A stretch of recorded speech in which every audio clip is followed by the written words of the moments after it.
오늘은 율법의 재해석 6번째 시간이자 마지막 시간으로 이웃과 원수에 대한 말씀 함께 나누도록 하겠습니다. 오늘 이 말씀이 방금 말씀드린 것처럼 예수님께서 율법을 재해석해 주신 6개 중에서 마지막입니다. 율법의 완성자이신 예수 그리스도께서 복되다 라고 말씀하신 하나님의 사람들에게, 하나님의 백성들에게 율법을, 그들이 지금까지 배웠던 내용들, 또 알고 있는 내용들을 다시 재해석해 주시고 마무리해 주심으로 하나님의 사람들은 어떻게 살아가야 되는가, 하나님의 사람은 이 땅에서 어떤 법칙을 가지고 살아가야 되는가 하는 것을 가르쳐 주신 말씀이에요. 6장부터는 당시 유대인들이 중요하게 여겼던 신앙생활의 3가지, 금식, 기도, 구제, 이 3가지에 대해서 이제 말씀하시면서 그들의 종교성, 종교 생활이 하나님을 섬기는 것과 또 하나님을 따르는 것과는 조금 다르다 하는 것을 말씀하시면서 우리가 어떻게 기도하고 금식하고 구제해야 하는가, 3가지를 말씀하시지만 사실은 신앙생활 할 때 우리는 이 땅에서 어떻게 신앙의 삶을 살아가야 되는가 하는 것을 또 가르쳐 주시는데요. 이 6장부터의 말씀은 부활절이 지나고 나서 하도록 하겠습니다. 다음 주에는 앞에 교회 소식할 때 말씀드린 것처럼 다음 주는 이제 종려주일에 관련된 예수님의 예루살렘 입성, 예수님의 고난에 대한 말씀 좀 나누도록 하겠고요. 그 다음 주는 부활주일이기 때문에 예수 그리스도의 부활의 의미에 대한 말씀들을 좀 나누도록 하겠습니다.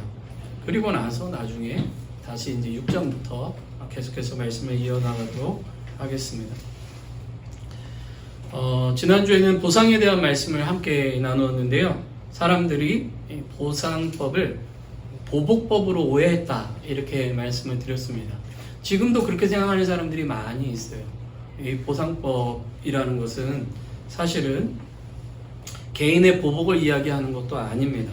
기본적으로 재판관 앞에서 합당하게 판결을 받아야 되고 판결해야 된다 하는 것을 말씀하신 이후에 다른 사람들에게 피해 입히는 삶을 살면 안 된다는 것을 말씀하신 거거든요.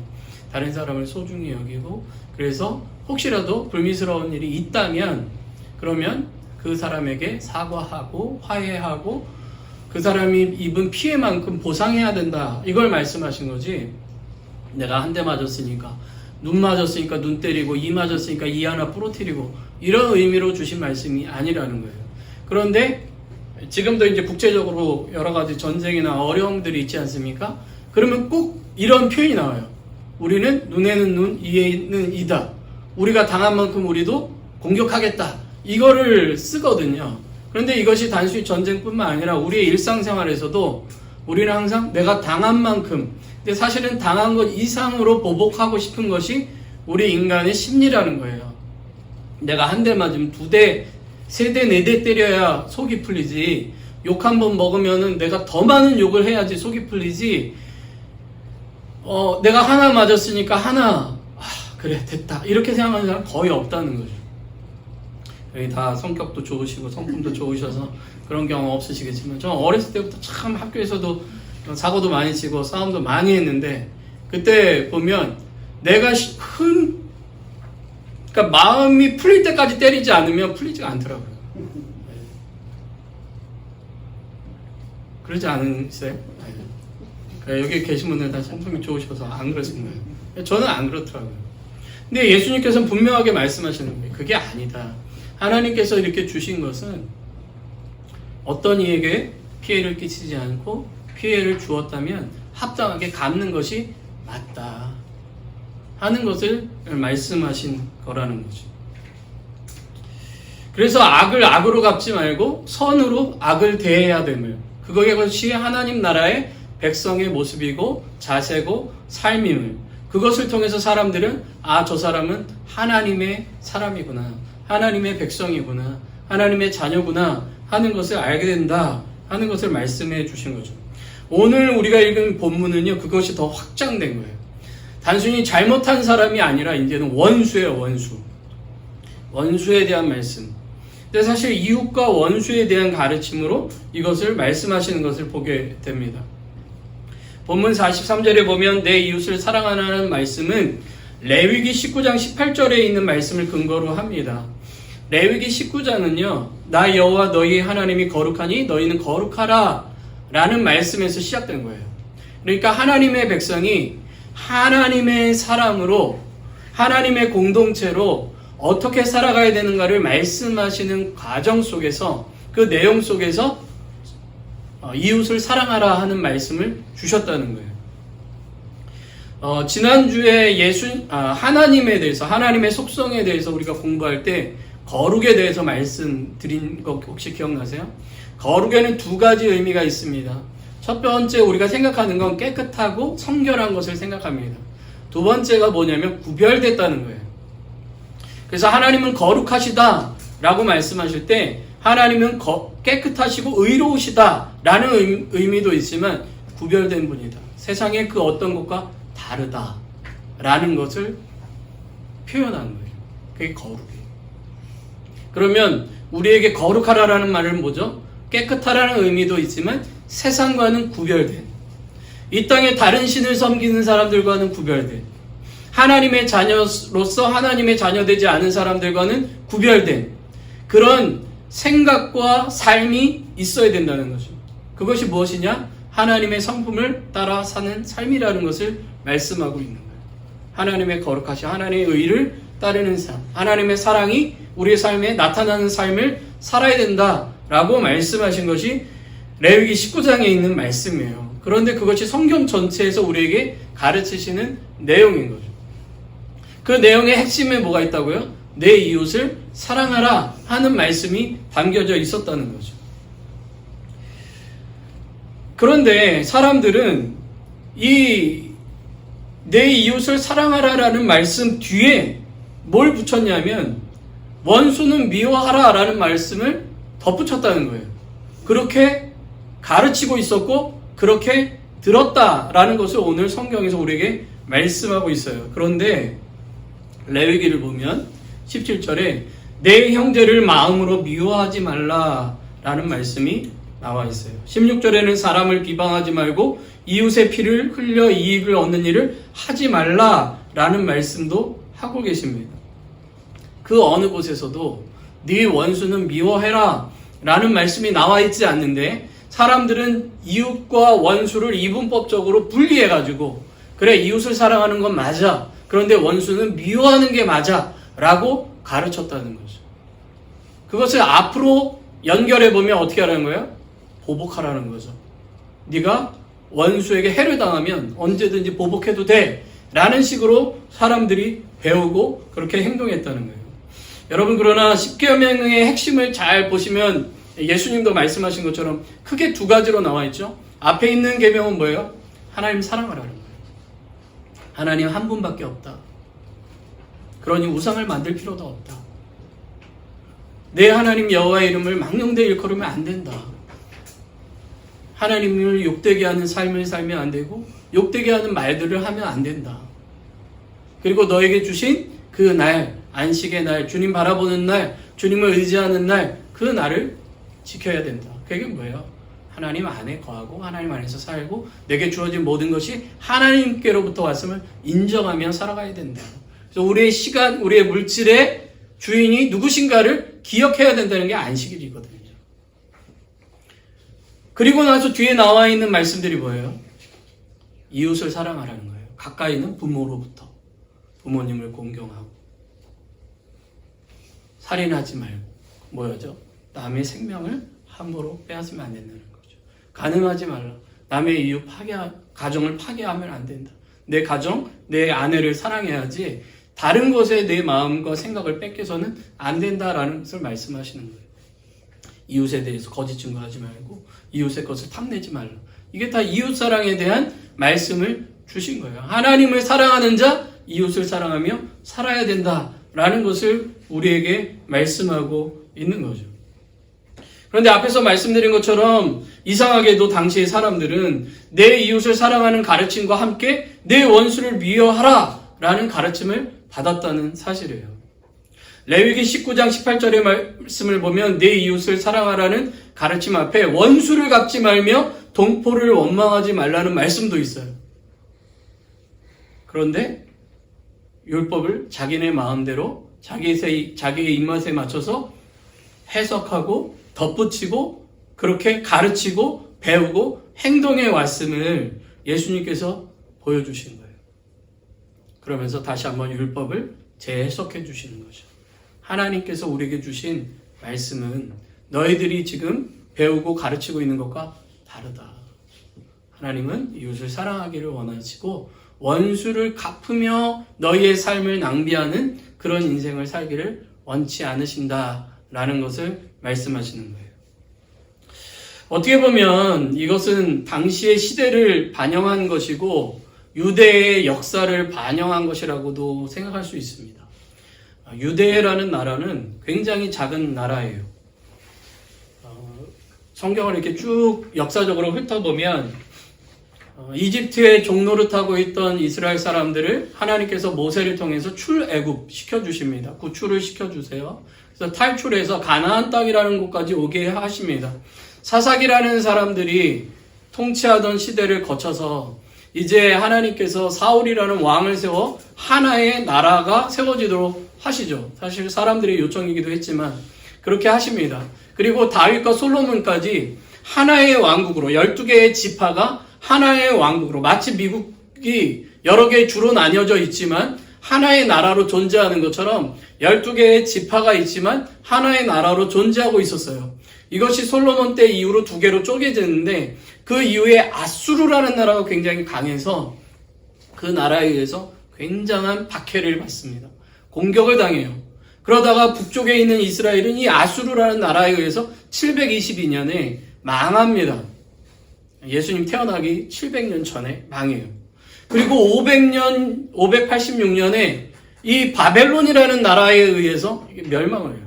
그런데 또 페르시아라는 나라가 생겨서 바벨론을 멸망시키고 그 포로된 사람들이 다시 바벨론의 포로가 되는 일이 벌어지는 거예요. 여러분, 포로가 됐는데 또 포로가 됐어요. 공격을 당하고 맨날 공격을 당해요. 얼마나 치가 떨릴까요? 하나님 언제 우리를 구원하실 거예요? 라는 기도가 절로 나오겠죠.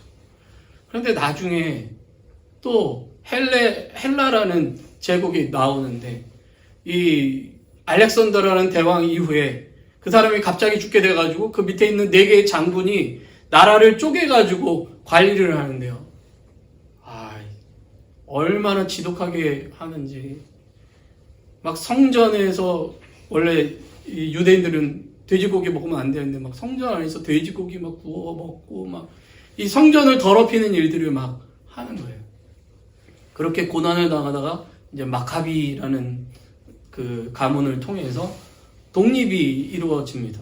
그런데 조금 있으니까 또 이 로마라는 나라에 의해서 또 점령을 당해서 나라의 주권을 빼앗기게 되는 일이 벌어지고 예수님 당시 그런 일들이 있었던 거예요. 그러니까 이 이스라엘 사람들, 유대인들에게 이 이방인들, 특히 자신들을 점령한 사람들은 가만히 두고 보기가 어려운 실정이에요. 우리 안에는 똘똘 뭉쳐야 되는 건 맞지만 저 이방인들은 우리가 어떻게든 처단해서 물리쳐야 될 사람이 되는 거죠. 어떻게 보면 너무나도 정서적으로나 여러 가지 부분들이 합당한 거예요. 그런데 이것을 어떻게 이용했냐 하면 사람들이 다른 사람들을 정죄하고 판단하고 나누는 일들로 나누기 시작했다는 거죠. 특히 이 로마가 침공하고 있던 시대에 세금을 걷는 사람들이 이 유대인들이 세금을 걷었어요. 같은 동포가. 그런데 이 사람들이 어떻게 했냐면 자기의 동포들이 피땀 흘려서 일한 걸 그냥 세금으로만 걷어서 바치는 게 아니라 더 많이 걷어가지고 자기가 거기에서 부자가 된 거예요. 마치 우리나라가 일제시대 때 그런 얘기 하잖아요. 일본 순사보다 한국인 채용한 순사들이 더 잔인하게 괴롭혔다 하는 얘기들 들어보셨나요? 그랬다고 하잖아요. 그러니까 얼마나 밉겠어요. 그러니까 그런 사람들도 미운 거예요. 그런 일들이 당시에 있었기 때문에 아무래도 그런 가르침을 가르쳤던 것 같아요. 야, 그래, 우리가 우리 안에서 서로 원수는 사랑해야 하지만 우리가 이웃을 사랑해야 되지만 원수는 미워해야 돼, 싸워야 돼, 물리쳐야 돼 라는 그런 생각들이 있었던 것은 너무나도 당연한 생각이었던 것 같아요.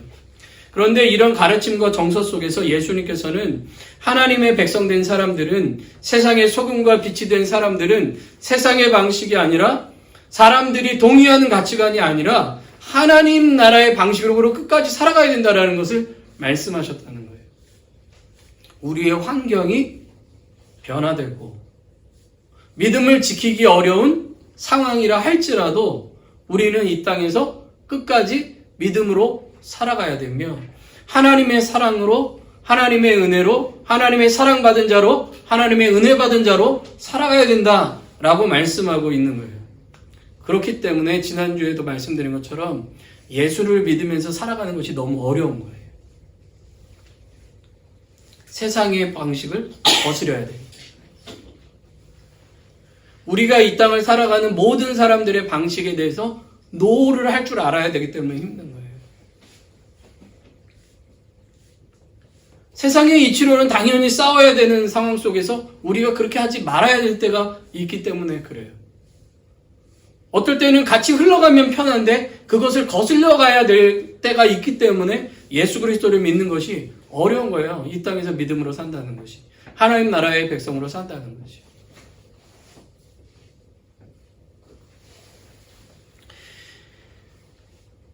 (44절을) 보면 예수님께서는 원수를 사랑하며 박해하는 자를 위하여 기도하라고 그래요.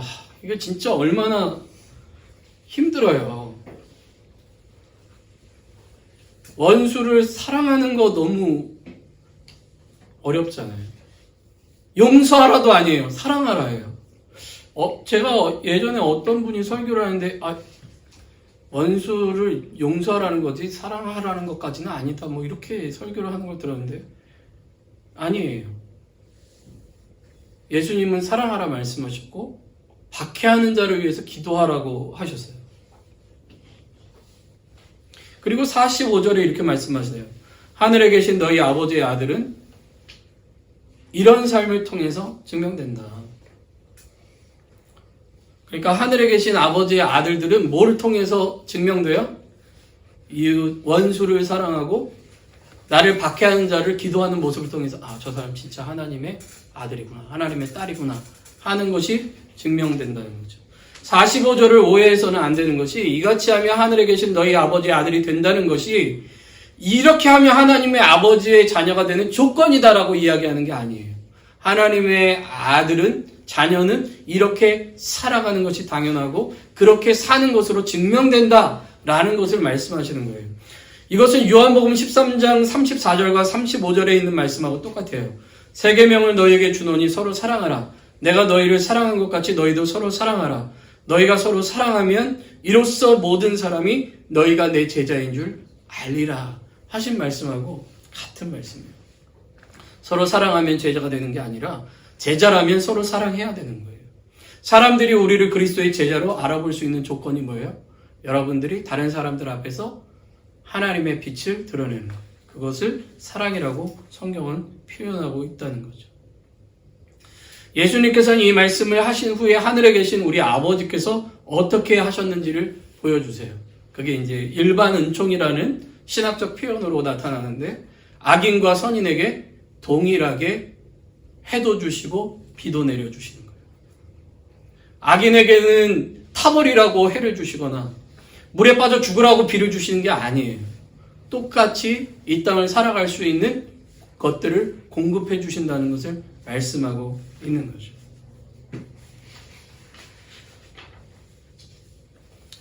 장차 악인과 불의한 자들을 심판하신다 할지라도 하나님께서 그들을 선인과 의로운 이들과 동일하게 이 땅에서 살게 해주심을 말씀하십니다.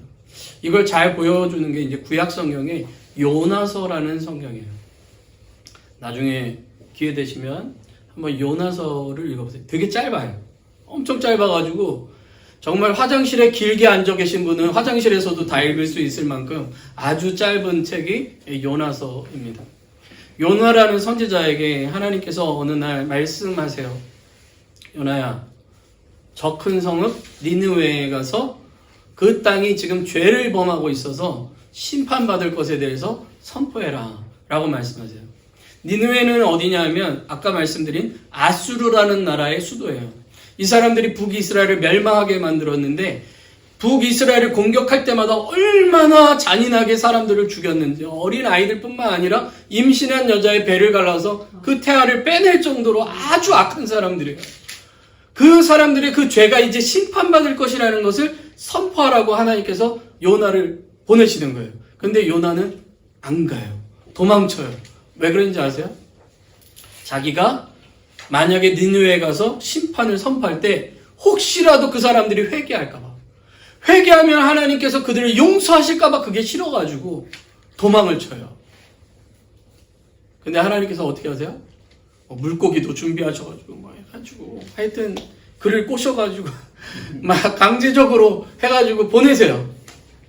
근데 요나가 심판을 선포하는데 원래 사흘길을 돌아야지 나 선포할 수 있는 곳을 하루 새 돌아요. 대충 했다는 얘기겠죠. 그런데도 불구하고 그 사람들이 그 얘기를 듣고 아, 우리가 죄를 졌구나, 하나님께서 우리를 심판하시겠구나 해가지고 높은 자리에 있는 사람부터 가축에 이르기까지 금식하고 회개해요. 죄를 뿌리면서 우리가 잘못했습니다.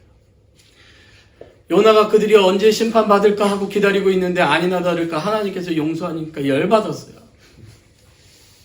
하나님, 이게 말이 됩니까? 저들이 얼마나 악한 자들인데 회개했다고 용서하십니까? 말도 안 돼요 라고 하는데 하나님께서 그에게 한 가지 사건을 통해서 하나님께서 이 땅에 있는 모든 것들을 얼마나 아끼고 사랑하는지를 말씀해 주세요. 저 성에는 정말 악한 이들도 많이 있겠지만 좌우를 분별치 못하는 아이들도 있다는 것을 가르쳐 주시는 것뿐만 아니라 하나님께서는 모든 이들이 회개하고 돌아오기를 원하신다는 것을 요나서를 통해서 보여주셔요. 예수님께서 이 땅에 보여주신 삶도 마찬가지죠. 예수님께서는 죄인을 위해서 이 땅에 오셨어요. 의로운 자를 위해서 이 땅에 오신 게 아니에요. 죄인을 찾아 오셨어요. 삭개오라는 사람을 만날 때 이 삭개오라는 사람이 아까 얘기한 세리 중에서도 장, 그러니 얼마나 나쁜 일을 많이 해서 거기까지 올라갔겠어요. 우리가 상식적으로 본다면. 그런데 그를 찾아가 주시고 그의 집에서 함께 식사하세요. 삭개오가 그에게 찾아오신 예수님이 너무 감사해서 고백합니다. 주님, 제가 남의 것을 뺏은 것이 있다면 4배로 갚겠습니다. 가난한 자를 위해서 내 재산의 절반을 팔아서 주겠습니다. 그 얘기는 뭐죠? 내 재산이 이제 내 거 아니고 모든 이들에게 다 주겠습니다. 지금까지 돈으로 살던 인생 그것으로 살지 않겠습니다 하는 고백을 사실 그렇게 한 거예요. 실질적으로. 로마서 5장 8절에는요. 우리가 아직 죄인 되었을 때 그리스도께서 우리를 위해서 죽으셨다. 하나님께서 그것을 통해서 우리를 향한 하나님의 사랑을 확증하셨다고 말씀하세요. 10절에는 우리가 원수 됐을 때 그의 아들의 죽으심으로 우리가 하나님과 화목하게 됐고 그의 부활로 말미암아 우리가 구원을 얻었다라고 기록하고 있습니다. 예수님의 십자가는 의로운 사람을 위한 것이 아니라 죄인을 위해서 주신 것이다. 원수를 위한 것이다 라고 말씀하세요. 그게 누구예요? 나를 그렇게 찾아오셨다는 거예요. 우리는 누구보다는 의로울지 모르지만 하나님 앞에서는 다 죄인이라는 것을 성경은 강조하고 또 강조합니다. 하나님의 이 사랑으로 우리가 하나님과 화목하게 됐고 하나님의 백성이 됐고 하나님을 아빠 아버지라고 부를 수 있게 됐다라고 말씀하세요. 46절에 예수님께서 이렇게 물으시는 거예요. 너희가 너희를 사랑하는 사람만 사랑하면 무슨 상이 있겠니? 라고 물어보시는 거예요. 너희들이 그렇게 욕하는 세리들도 잘하는 사람한테는 잘해. 도둑놈들도 지 자식들한테는 다 잘하는 거야. 라고 말씀하시는 거예요. 47절에는 너희가 형제에게만 무난하면 남보다 더하는 것이 무엇이냐? 이방인들도 그렇게 한다. 하나님 믿지 않는 사람들, 너희를 공격한 저 이방인들도 그런 사고방식을 가지고 그렇게 하는 거야. 라고 말씀하시는 거예요. 그러나 하나님의 백성은 이 땅에 그런 법칙으로 사는 것이 아니라 하늘에 계신 우리 아버지의 온전하심을 쫓아 살아가는 자가 되어야 한다라는 것을 우리에게 말씀하고 있습니다. 완벽한 사람이 되라는 얘기가 아니에요. 하나님의 완전하심을 따르는 자가 되어야 한다는 겁니다. 그것이 우리의 삶의 원리이고 길이며 우리가 그 길로 걸어가야 된다는 것을 주님 말씀하고 있는 거예요. 우리의 사랑의 빛을 다른 사람 앞에 비추게 해서 그 사람들이 하늘 아버지께 영광을 돌리게 해야 되는 것이 그리스도인의 삶이라는 거예요. 그게 우리가 이 땅을 살아가야 할 삶의 모습이어야 한다는 거죠. 이것이 의를 위해서 박해받는 삶이고 서기관과 바리새인보다 더 나은 의라고 예수님께서 말씀하시는 거예요.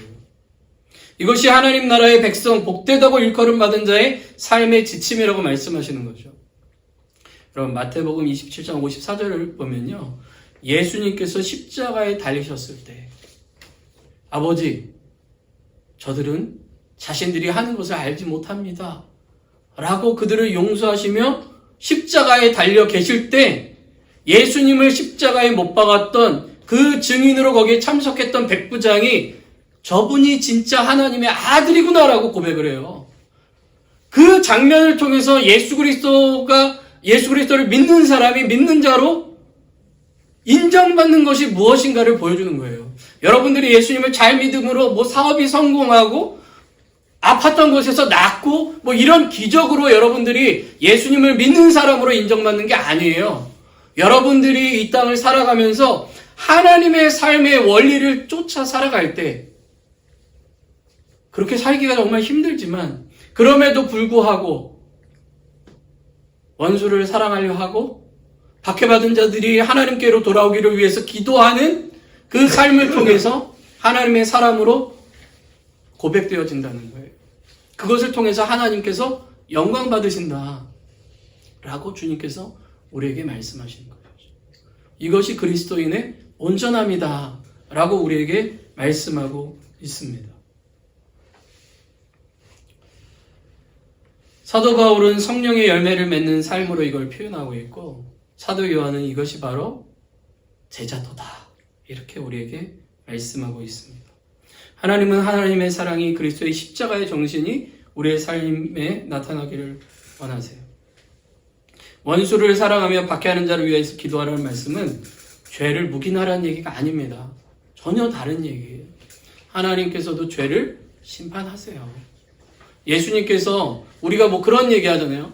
어떤 사람들이 이렇게 잘못하고 나서 예수님도 가늠하다 현장에 잡힌 여자를 정죄하지 않으셨잖아. 그러니까 정죄하지 마. 이렇게 얘기를 해요. 맞아요. 정죄하지 않으셨어요. 그런데 예수님께서 그 사람에게 뭐라 말씀하세요? 너 다시는 돌아가서 그렇게 살면 안 돼. 그건 잘못된 거야. 라고 말씀하셨다는 거죠. 레위기 19장에서도 17절에 분명하게 말씀합니다. 너의 이웃이 잘못됐다면 잘못됐다고 분명하게 가르치고 거기서 돌아오도록 해야 돼. 라고 말씀하시는 거예요. 여러분, 사랑이라는 게 모든 걸 그냥 괜찮아 이건 사랑 아니에요. 자녀들이 엇나가고 있는데 그래 그럴 수도 있지. 이건 사랑 아니에요. 진짜 사랑은 뭐예요? 그 길에서 돌이켜서 올바른 길로 갈 수 있도록 해주는 게 사랑이에요. 때로는 잘못했다고 꾸짖고 때로는 채찍질을 해서라도 돌아오게 만드는, 채찍질을 하라는 얘기 아닙니다. 그렇게 해서라도 돌아오게 하는 그 마음이 우리 안에 있어야 된다는 것을 말씀하시는 거예요. 예수님, 하나님께서 죄를 얼마나 미워하시는가? 자기 독생자를 십자가에 달리게 하실 만큼 미워하시는 거예요. 죄에 대해서는.